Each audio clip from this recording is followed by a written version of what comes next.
I was avoiding this for a long time. I didn't want to do this shit.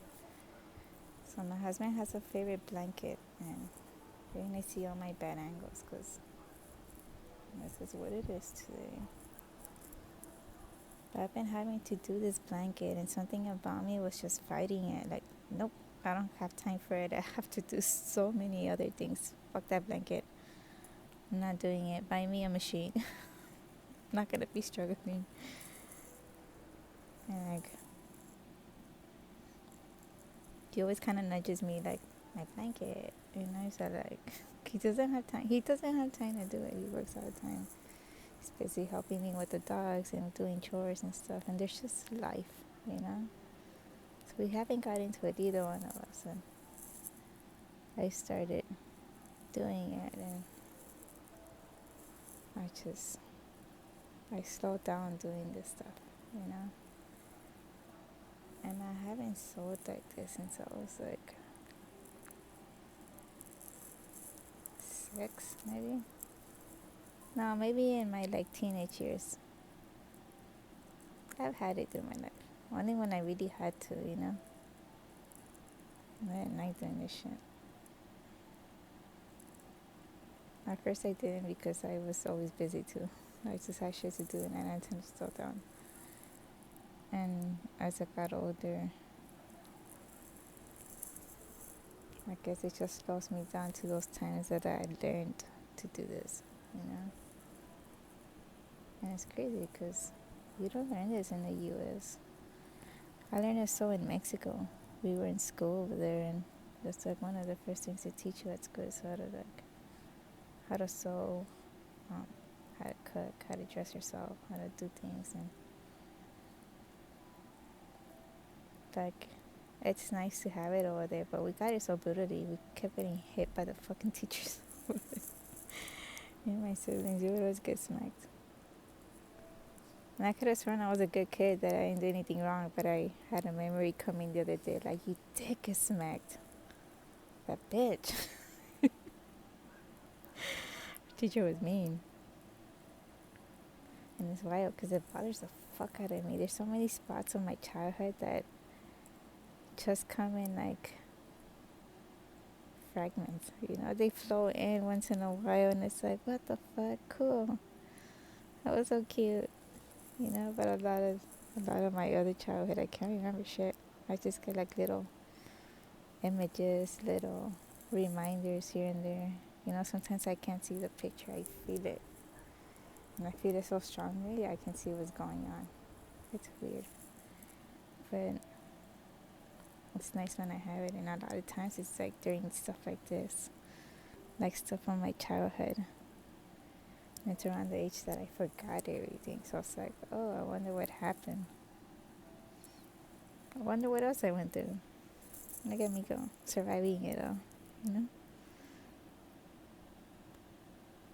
And I was avoiding this because, I keep telling myself that I'm in pain and it's gonna hurt to do this, and I'm just gonna regret it, and it's gonna come off and it's gonna suck. And it's like I'm constantly fighting those fucking thoughts.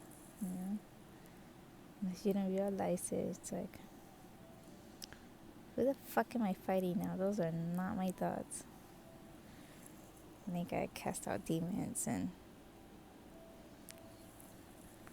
fucking fight back. Like, stop letting yourself get there over and over again. And it's until I slow down that I kind of reflect everything, and I'm just kinder to myself, because you don't realize how mean you are to yourself sometimes. Especially like during a healing process, when you start walking in faith, like, everything comes at you.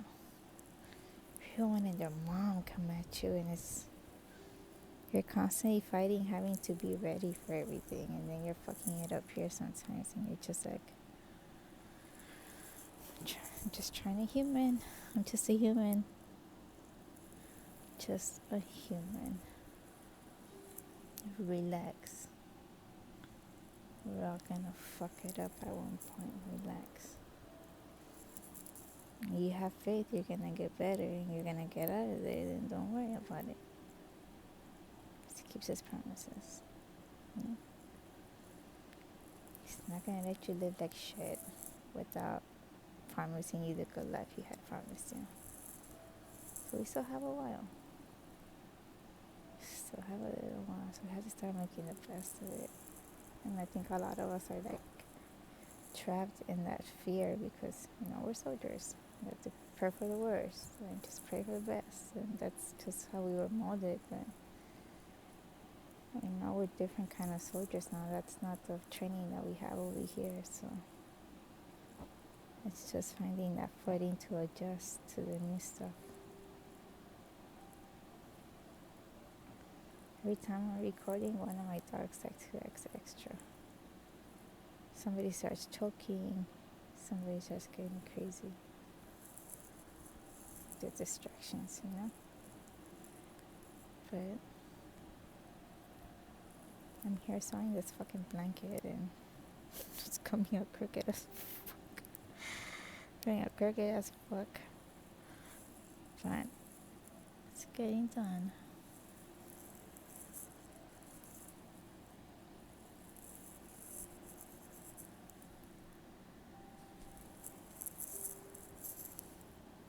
It's funny because the dogs are my security guards, but the cat's learning to be like the dogs. So the times that the cop comes over here, and then if they get near me, he smacks the shit up. And I try to teach him no, don't hit them. They're just here to hang out. They're here to chill. But who slaps the shit out of him so fast? I just laugh about it by the time I try to catch him. Motherfucker, you already smacked the shit out of him. My hand's like midair. No.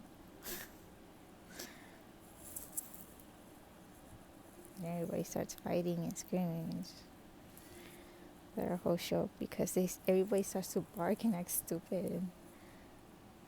And then my nervous system starts like, the fuck are we doing?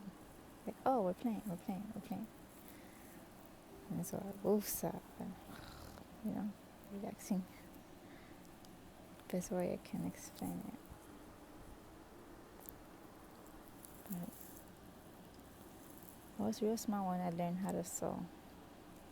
And we didn't learn this here in the U.S. But it's good to know because these are just things from home that you should know. You're a woman, you're a girl, you're gonna be a mom someday. And so many people go unprepared being a mother. And all the suffering that they go through because they don't know certain things, And then there's the stigma in the community that, you're stupid for not being this type of woman or this type of mom. And it's just bashing everywhere. And then something about it just makes you patient, I guess, in a sense. Makes you grateful. Stops you from the world, it's its own art. Not to focus on is just keep going, make sure it looks pretty. It looks pretty. And then there's different designs, there's different ways, there's different sizes of everything, and the colors, the fabrics, and it makes you grateful. So it's like God made you even more perfect. Imagine how much of his time he took just making sure you were perfect.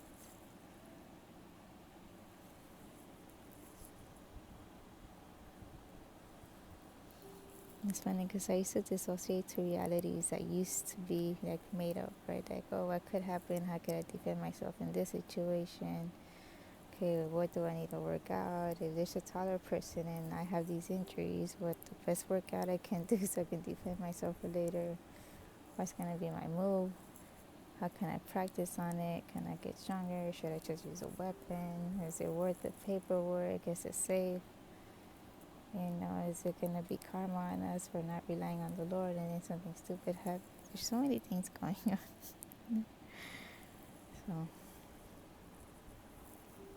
I forgot how I got there. What was the point of this?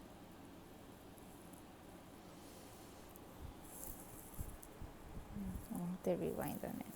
Oh, wait. Thank you. I used to live in these realities I used to make up, right? And then God's all like, you're entertained with that, and you think you're badass all that. Let me show you what I have, you know. Then He actually show off and everything. So He shows you heaven. He shows you what it's like to be free, what it's like to live with Him, the freedom that there is, the peace that there is, the joy that there is, and it's Him. And then you leave all these other realities and you just chase that one because that's where you want to be, You want to be free with Him. You want to be loyal and respectful, and you want to honor Him good. And you're working so hard to change the ways that you are because, we're very much like Peter. We're very much like Peter. And, he's our brother. What do we expect? It's fun to wear off